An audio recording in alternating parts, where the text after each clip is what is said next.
do fenômeno como um todo. Porque quando você pensa que acabou, pode ter mais outro capítulo, mais outro e mais 1 milhão de capítulos para dentro.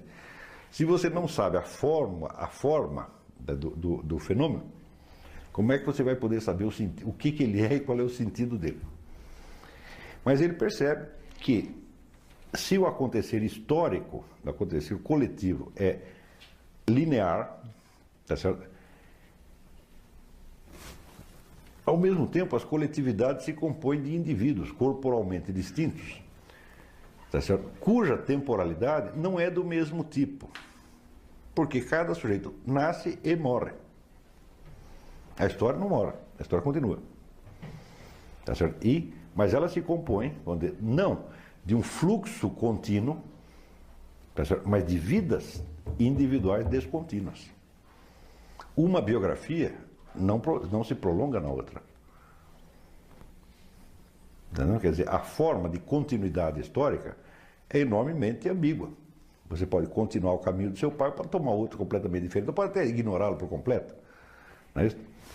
Então, isso quer dizer que a continuidade histórica é uma espécie de efeito de superfície, tá certo? Que você vê ao tomar juntas uma multidão de vidas humanas que são, na verdade, distintas, separadas. Tá certo? Então é como se, não que esse efeito de conjunto não exista, ele existe, mas ele só existe numa determinada escala. Você precisa ter uma certa, vista a uma certa distância, parece que uma vida continua na outra e assim vai, que os processos são contínuos. Mas na verdade, todos esses processos se deram através de elos humanos, cujas existências não eram contínuas, mas eram, como diz, eram discretas, como se diz, separadas. Tá certo?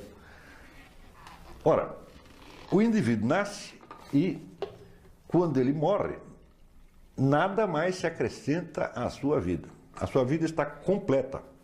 É como no verso do Baudelaire sobre Edgar Poe, tel qu'en lui-même enfant, l'éternité le change. Quer dizer, a eternidade o transforma finalmente naquilo que ele era.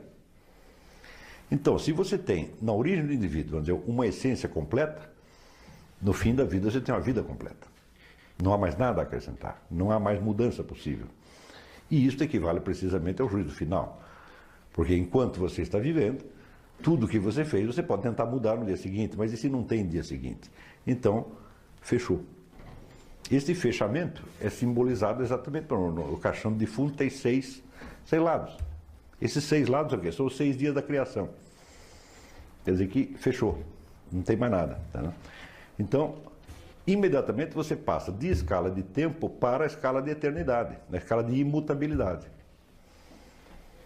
Quer dizer, você saiu do fluxo do tempo e você não muda mais. Está compreendendo? Então aí você já é visto na escala de eternidade, e esse é precisamente o seu julgamento. O que você fez está feito. Está compreendendo? Então, Agostinho entende que só é possível uma compreensão da estrutura da história humana levando em conta este cruzamento dos dois tempos. Tá certo? Então ele diz, por um lado existe a história dos impérios, das sociedades, etc., que é um fio contínuo que você não sabe onde termina. Mas por outro lado tem a história da vida humana, que é a história da, vamos dizer, que vai da sua origem até a sua morte e sua salvação ou danação. Então, isso quer dizer que nesta escala da vida individual pode ter um sentido. Pode ter um sentido por quê? Porque fechou. Então pode ter um sentido ou pode ter um sentido absurdo também. Tendo que o absurdo, então, se reintegrará num sentido maior. Tá certo? Mas você tem a história dos impérios e você tem a história da salvação. Somente a história da salvação faz sentido, porque só ela termina. A outra pode continuar indefinidamente. Isso quer dizer que você pode falar num sentido da história se você conseguir articular, vamos dizer, o fluxo temporal com a história da salvação, senão não. Dito de outro modo, Agostinho entende que ter tudo que tem um sentido, o sentido sempre vai para além da forma de existência da coisa em si. Uma coisa é o ente enquanto tal, outra coisa é o sentido dele. O sentido necessariamente está para além dele, e não pode ser um sentido puramente imanente. Assim como, por exemplo, você não pode dizer que o sentido de um livro está nele. Está aqui nele, como, vamos dizer, como uma potência que se atualiza, estava atualizado na cabeça do autor e se atualiza de novo na sua cabeça quando você lê.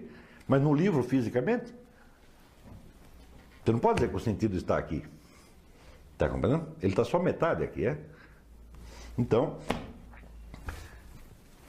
tomada a história como ciclo temporal, manter de conjunto, ainda que seja um conjunto interminável, você não sabe onde ele se fecha, se tiver um sentido, o sentido tem que estar para além do tempo. Então, o sentido da história só pode estar na eternidade. Ora, a história que desemboca na eternidade é somente a história da vida individual como a história da salvação ou da nação. Ao passo que o fluxo temporal continua e ninguém sabe onde vai dar.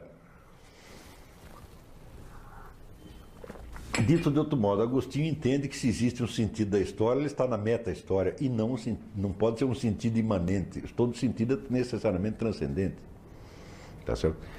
Como isso é baseado numa estrutura real do tempo, então, quer dizer, isso aqui tem um fundamento científico e aí você pode chegar a alguma coisa. Agora, se você quiser encontrar um sentido da história no próprio plano histórico imanente, tá certo? Então você está fazendo a quadratura do círculo, isso não é possível. Quer dizer, você vai rebater para o plano da temporalidade linear algo que você percebeu na escala da eternidade e da história da salvação. Isso é uma simples ilusão.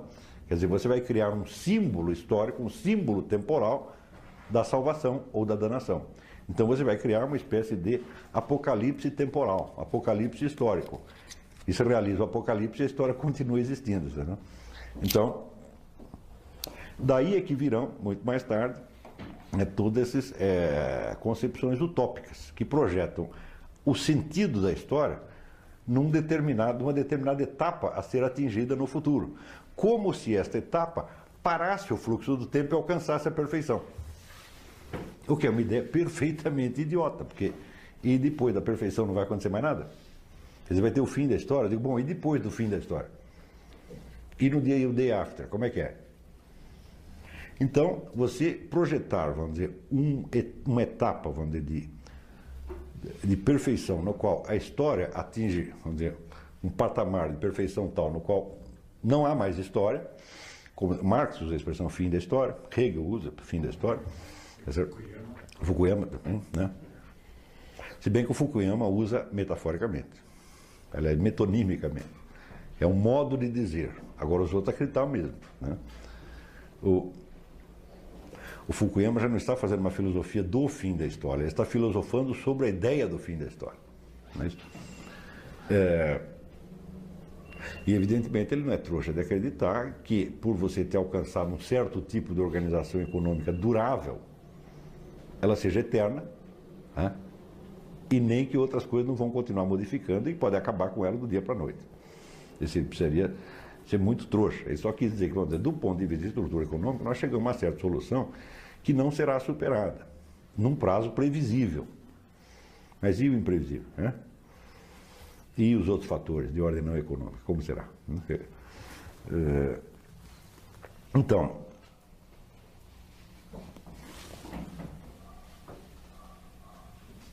isso quer dizer que, na verdade, todas essas filosofias da história que veem o sentido da história num capítulo da própria história, tá certo? Eles estão funcionando mais ou menos como esses desenhos do Escher, tá entendendo? No qual a mão se desenha a si mesma.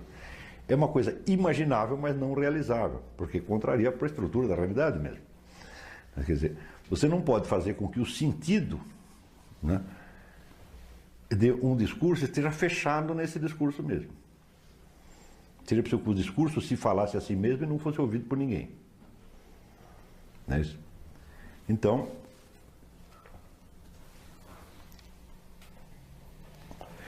contra isso, Agostinho, já viram, no século IV, o sujeito já tinha dado a solução, dizendo, só pode haver um sentido da história referido à eternidade ou meta-história.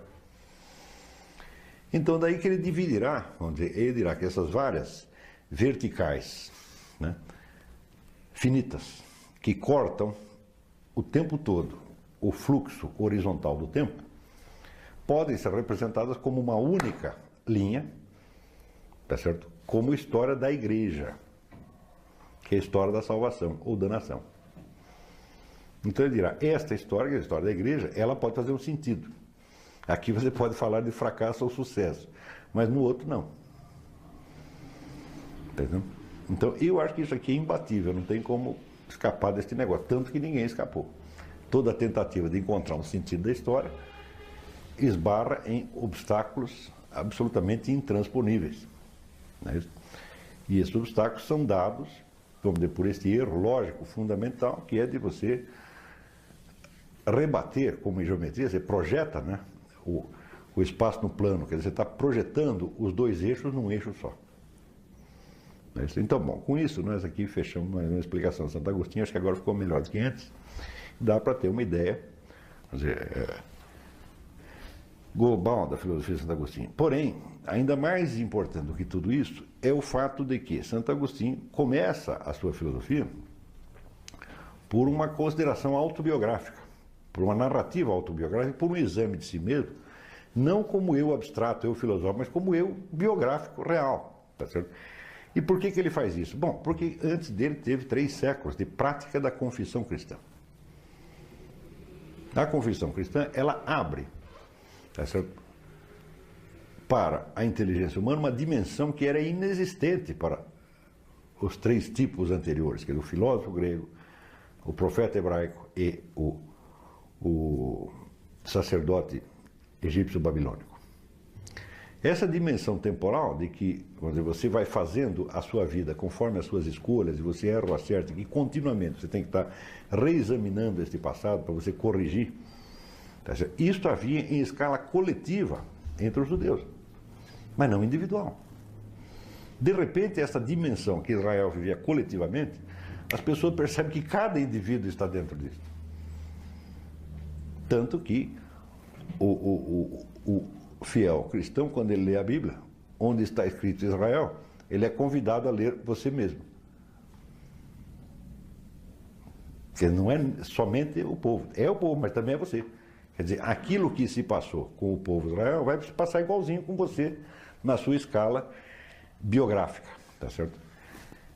Então, os acontecimentos da vida individual, até este momento, eram mais ou menos, de maneira mais ou menos implícita, tido como irrelevantes, porque só o que interessa são as verdades eternas.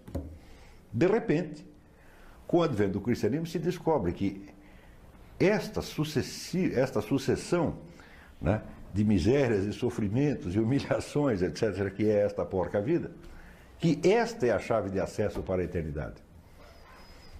Coisa que na escala coletiva histórica os judeus já sabiam. Porque toda hora eles eram obrigados a reconhecer os seus erros, tá certo? Contá-los e reconhecê-los e fazer o caminho de volta. Então, isso aí foram milênios desta experiência. E, de repente, com o advento do cristianismo, esta dimensão, tá certo? Ela se condensa na escala da alma individual. Isso quer dizer que